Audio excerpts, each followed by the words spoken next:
D education corner YouTube চ্যানেলে তোমাদের সকলকে জানাই স্বাগত।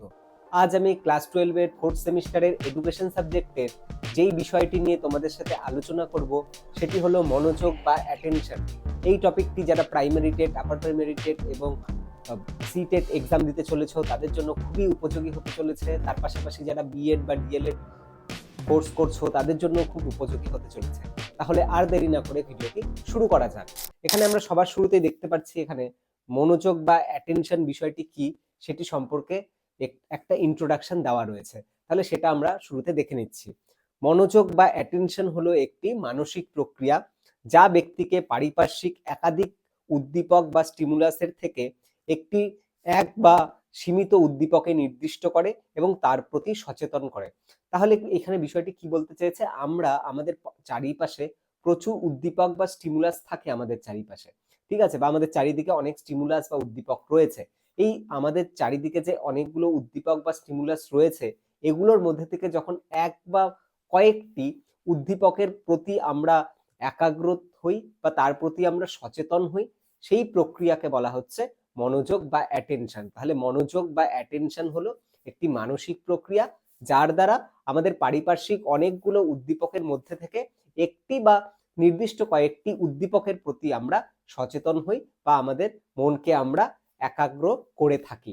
ঠিক আছে, এখানে মনোবিদ ম্যাকডুগাল বলেছেন মনোযোগ হলো একটি মানসিক সক্রিয়তা যা প্রত্যক্ষণের ওপর গভীর প্রভাব বিস্তার করে। তাহলে এখানে আমরা চাইলে যেটা মনোবিদ ম্যাকডুগালের যে কোটেশনটা আছে সেটাও আমরা মনে রাখতে পারি। তাহলে এখানে আমরা শুরুতে মনোযোগ বলতে আমরা কি বুঝি সেই বিষয়টি জেনে নিলাম, যে মনোযোগ একটি মানসিক প্রক্রিয়া যার দ্বারা আমরা অনেকগুলো উদ্দীপকের মধ্যে থেকে একটি নির্দিষ্ট উদ্দীপক বা কয়েকটি উদ্দীপকের প্রতি আমরা সচেতন হই বা আমাদের একাগ্রতাকে আমরা কেন্দ্রীভূত করে থাকি। এবার আমরা মনোযোগ বা অ্যাটেনশনের কিছু বৈশিষ্ট্য রয়েছে সেগুলো আমরা এক এক করে আলোচনা করে নিচ্ছি। প্রথম যে বৈশিষ্ট্যটি রয়েছে সেটা হলো কেন্দ্রানুগ প্রক্রিয়া। এখানে বলেছে মনোযোগ হলো একটি কেন্দ্রানুগ প্রক্রিয়া, যে বিষয়টি চেতনার কেন্দ্রস্থলে থাকে তার প্রতি আমরা মনোযোগ হই। তাহলে কি বলছে এখানে, মনোযোগ হলো একটি কেন্দ্রানুগ প্রক্রিয়া, যেই বিষয়টি আমাদের চেতনার একদম সেন্টারে বা একদম কেন্দ্রে বা একদম ফোকাসে থাকবে সেই বিষয়টির প্রতি কিন্তু আমরা মনোযোগী হয়ে থাকি। আমাদের চারপাশে অনেক বিষয় রয়েছে, তার মধ্যে যেই বিষয়টি আমাদের আমাদের মনোযোগের বা আমাদের চেতনার একদম কেন্দ্রস্থলে থাকছে, একদম সেন্টার অফ দ্য পয়েন্টে থাকছে বা একদম ফোকাসে থাকছে, সেই বিষয়টির প্রতি কিন্তু আমরা সচেতন হয়ে থাকি। তাহলে কেন্দ্রানুগ প্রক্রিয়া এই বৈশিষ্ট্যটি আমরা পড়ে নিলাম। সেকেন্ড বৈশিষ্ট্যটি আমরা পড়ব উদ্দীপক নির্ভর। মনোযোগের একটি অন্যতম বৈশিষ্ট্য হলো উদ্দীপক নির্ভর। মনোযোগ আকর্ষণের জন্য ন্যূনতম উদ্দীপক শক্তির প্রয়োজন। আমরা কোন উদ্দীপকের প্রতি আগ্রহী হব সেটা কিন্তু সেই উদ্দীপকের ওপর অনেকাংশে নির্ভর করে, সেই উদ্দীপকের শক্তির ওপর কিন্তু অনেকাংশে নির্ভর করে যে আমরা সেই উদ্দীপক বা স্টিমুলাসের প্রতি আমরা আমাদের মনোযোগকে কেন্দ্রীভূত করতে পারবো কিনা। ঠিক আছে, এরপর 3 নম্বর পয়েন্টটি আমরা আলোচনা করব, সেটা হলো পরিবর্তনশীলতা। ব্যক্তির মনোযোগ এক বস্তু থেকে অন্য বস্তুতে প্রতিনিয়ত স্থানান্তরিত হয়, অর্থাৎ মনোযোগ হলো পরিবর্তনশীল। মনোযোগ কিন্তু চেঞ্জেবল বা পরিবর্তনশীল। আমরা কোনো একটি বিষয়ে কিছু সময় মনোযোগ রাখি, তারপর কিন্তু সেখান থেকে আমরা অন্য বিষয়ের প্রতি কিন্তু আমাদের মনোযোগটা শিফট হয়ে যায়। তাহলে মনোযোগ বা অ্যাটেনশন কিন্তু কিন্তু পরিবর্তনশীল বা চেঞ্জেবল। এক বস্তু থেকে বা এক উদ্দীপক থেকে অন্য উদ্দীপকে আমাদের মনোযোগ কিন্তু স্থানান্তরিত বা পরিবর্তন হয়ে থাকে। এরপর আমরা 4 নম্বর পয়েন্টটি আলোচনা করব, সেটি হলো নির্বাচন ধর্মী। মনোযোগের একটি গুরুত্বপূর্ণ বৈশিষ্ট্য হলো উদ্দীপকের নির্বাচন ধর্মিতা।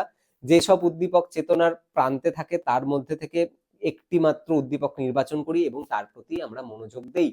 আমরা কিন্তু কোন বিষয়টির ওপর আমরা মনোযোগ দেব বা কোন উদ্দীপকের উপর আমরা মনোযোগ দেব সেটা কিন্তু আমাদের চয়েস বা আমাদের নির্বাচনের উপর বা আমাদের ইচ্ছের উপর কিন্তু নির্ভর করে।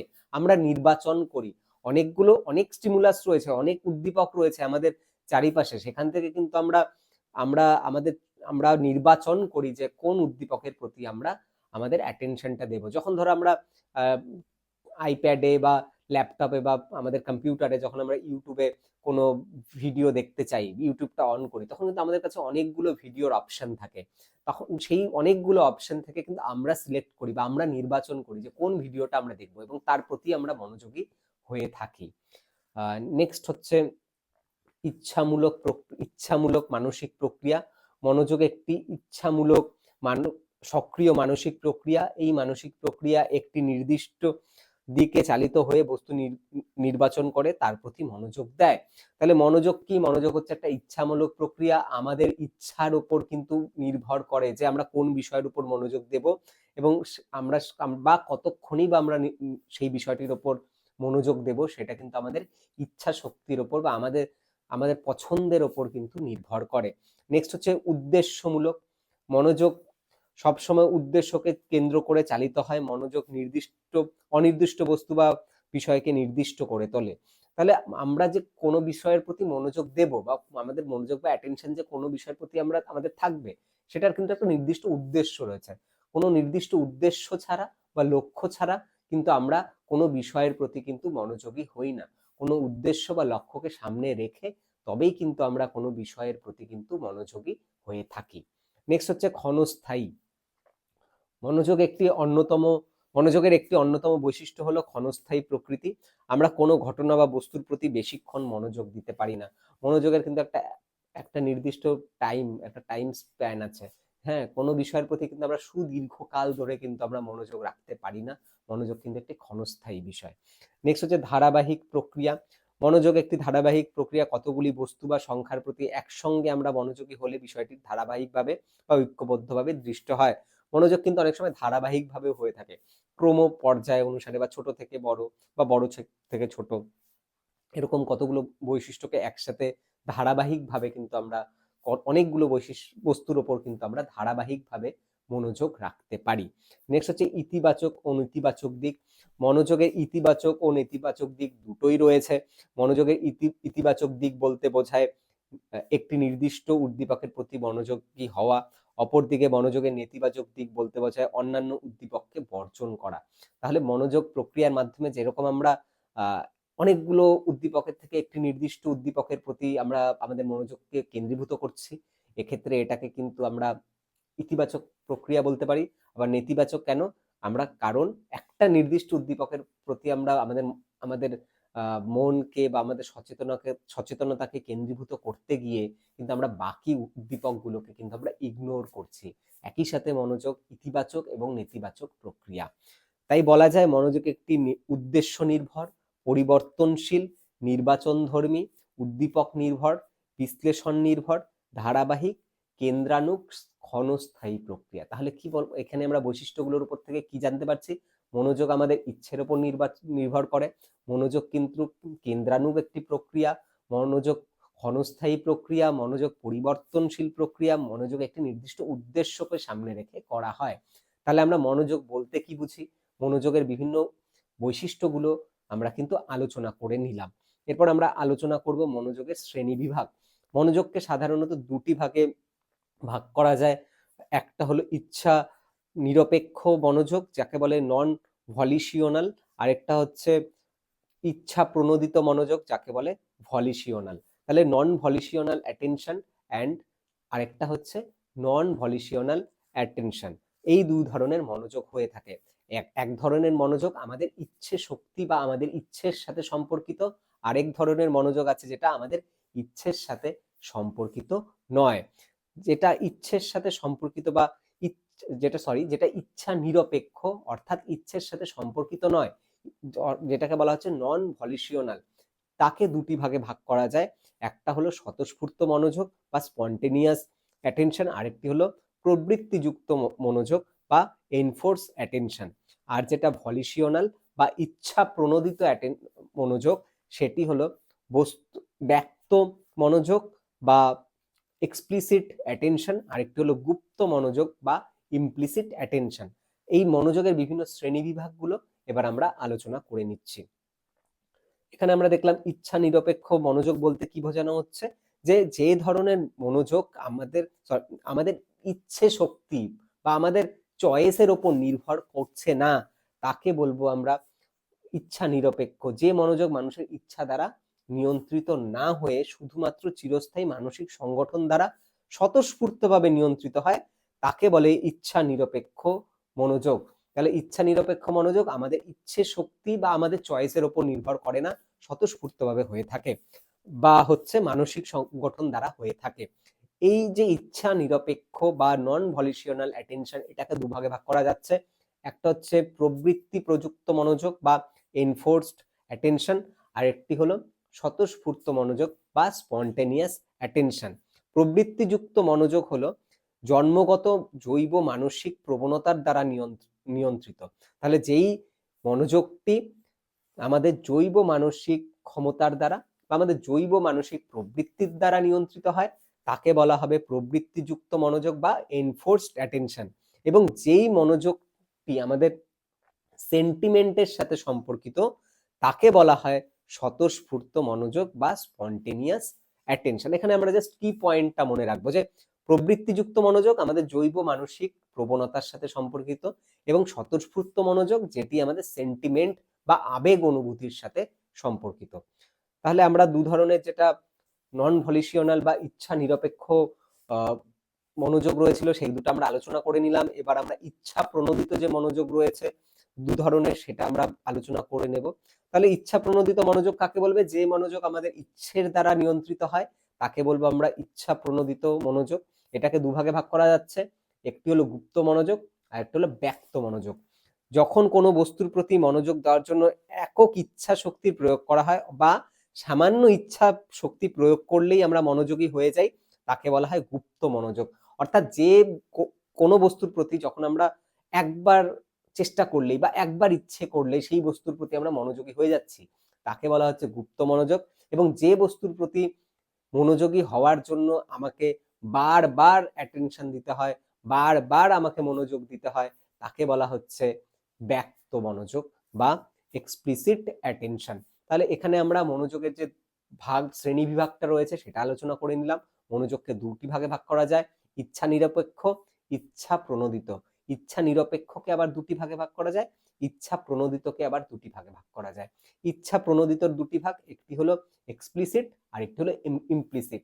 এবং ইচ্ছা নিরপেক্ষ যেটা রয়েছিল ওটারও দুটা ভাগ রয়েছে, একটা হচ্ছে এনফোর্সড অ্যাটেনশন আর একটা হলো স্পন্টেনিয়াস অ্যাটেনশন।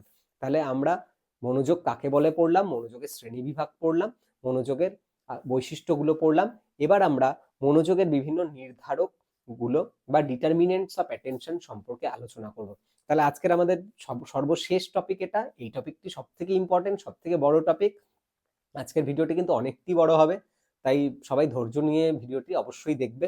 এবার আমরা পড়বো মনোযোগের নির্ধারক বা ডিটারমিনেন্টস অফ অ্যাটেনশন।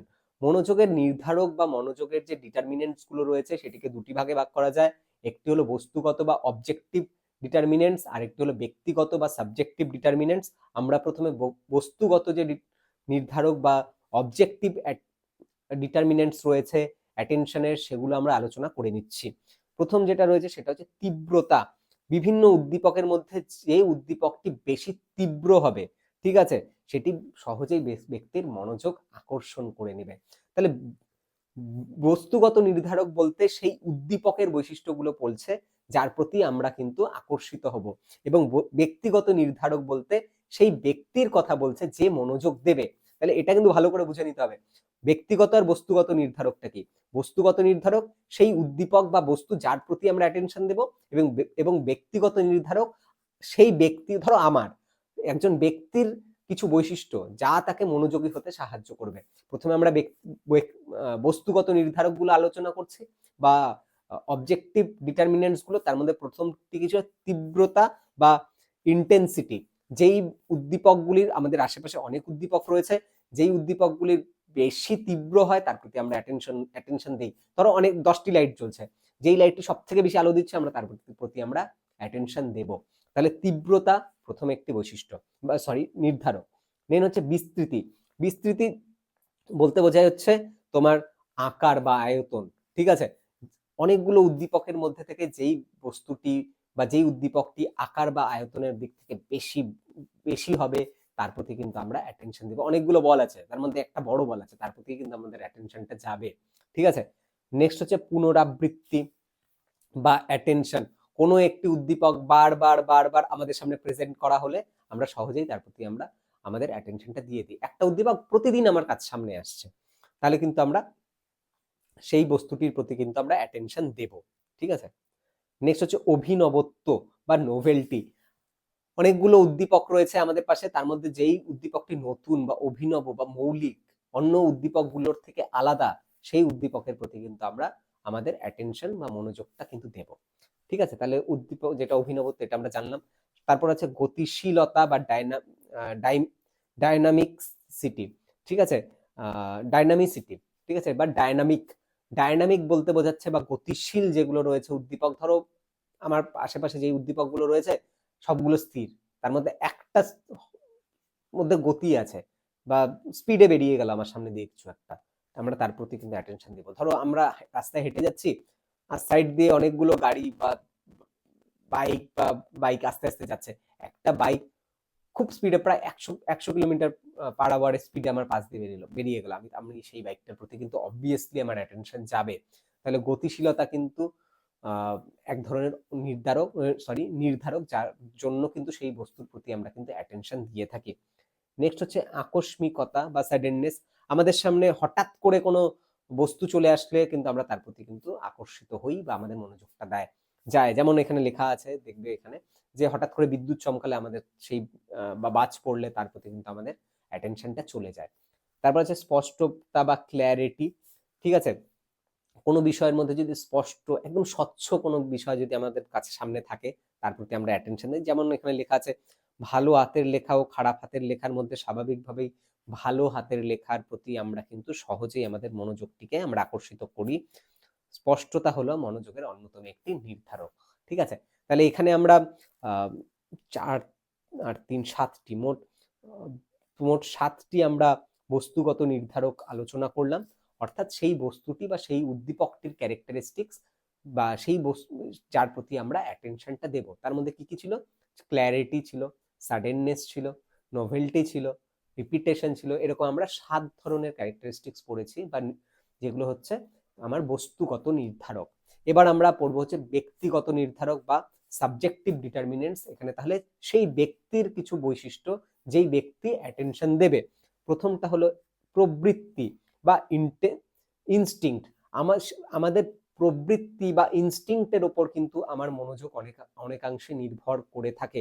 ঠিক আছে, আমরা যেমন যে ক্ষুধার তাড়নায় আমরা খাদ্য বস্তুর প্রতি কিন্তু আমরা মনোযোগ দেই, এটা আমাদের একটা জৈবিক একটা প্রবৃত্তি, যে খিদের সময় খাবার দেখলে তার প্রতি আমরা অবভিয়াসলি মনোযোগী হব। ঠিক আছে, নেক্সট হচ্ছে প্রক্ষোভ বা ইমোশন।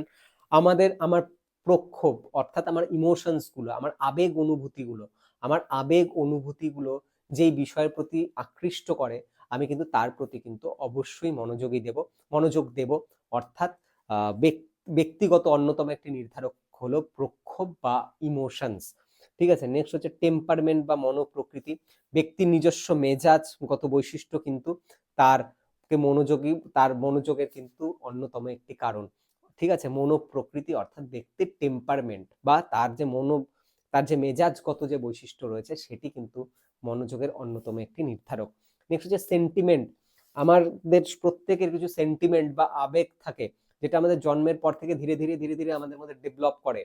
ব্যক্তি যেই বস্তুর প্রতি বা যেই উদ্দীপকের প্রতি ব্যক্তি বা বস্তুর কিন্তু সেন্টিমেন্ট কাজ করে, সেই বস্তুটি যদি তার সামনে চলে আসে বা সেই উদ্দীপকটি যদি তার সামনে চলে আসে, আমরা কিন্তু সহজেই কিন্তু তার প্রতি কিন্তু আকৃষ্ট হই। যেমন ফেসবুকে রিল স্ক্রল করতে করতে যদি 2011-এর ইন্ডিয়া যেই ওয়ার্ল্ড কাপ চ্যাম্পিয়ন হয়েছিল সেই রিলসটা যদি চলে আসে, আমাদের কিন্তু সেই রিলসে আমাদের হাত এখনো আটকে যায়। বা 2007-এ যখন ইন্ডিয়া টি-20 ওয়ার্ল্ড কাপ জিতেছিল, সেই লাস্ট বলে শ্রীশান্ত ক্যাচ ধরলো, আউট হয়ে পাকিস্তানের ব্যাটসম্যান আউট হয়ে গেল এবং ইন্ডিয়া ওয়ার্ল্ড কাপ জিতে গেল। সেই মোমেন্টটার ভিডিও যখনই আমাদের ফেসবুকের বা ইনস্টাগ্রামের আসে স্ক্রল করতে করতে, আমরা কিন্তু তার প্রতি কিন্তু অ্যাটেনশন দেই, কারণ সেই মুহূর্তগুলো কিন্তু আমার সেন্টিমেন্টের সাথে জড়িত। তাহলে যেই উদ্দীপকগুলো আমার সেন্টিমেন্টের সাথে জড়িত বা আমার সেন্টিমেন্টকে আঘাত করে বা আমার সেন্টিমেন্টের সাথে লিঙ্ক করতে পারি, সেই বিষয়গুলো বা সেই বস্তুর প্রতি বা কিন্তু আমরা সহজেই কিন্তু আমাদের অ্যাটেনশনটা দিয়ে থাকি। নেক্সট হচ্ছে অভ্যাস। অভ্যাস গঠনের সময় আমরা বিভিন্ন বস্তুর প্রতি মনোযোগ দিই। ঘুম থেকে উঠেই ওই চায়ের কাপের প্রতি মনোযোগ বা খবরের কাগজের প্রতি মনোযোগ কিন্তু আমাদের একটা অভ্যাসগত একটা নির্ধারক। আমাদের সকলেরই অভ্যাস, ঘুম থেকে উঠে চা খেতে খেতে একটু খবরের কাগজ পড়বো। ঠিক আছে, এটা আমাদের একটা অভ্যাস। ঠিক আছে, তো অভ্যাস কিন্তু মনোযোগের একটি অন্যতম নির্ধারক। সর্বশেষ যেটি আমরা পড়বো সেটি হচ্ছে আগ্রহ। ব্যক্তির আগ্রহের সাথে কিন্তু তার মনোযোগের সম্পর্ক রয়েছে। যেই উদ্দীপকের প্রতি আমার আগ্রহ রয়েছে, আমার ইন্টারেস্ট রয়েছে, আমি খুব সহজেই সেই বস্তুর প্রতি বা সেই উদ্দীপকের প্রতি কিন্তু আমাদের মনোযোগকে কিন্তু কেন্দ্রীভূত করে তুলতে পারি। তাহলে আজ আমরা এখানে মনোযোগ বা অ্যাটেনশন বলতে আমরা কি বুঝি সেটা জানলাম। মনোযোগ বা অ্যাটেনশনের বিভিন্ন ক্যারেক্টারিস্টিক্স বা বৈশিষ্ট্যগুলি আলোচনা করলাম।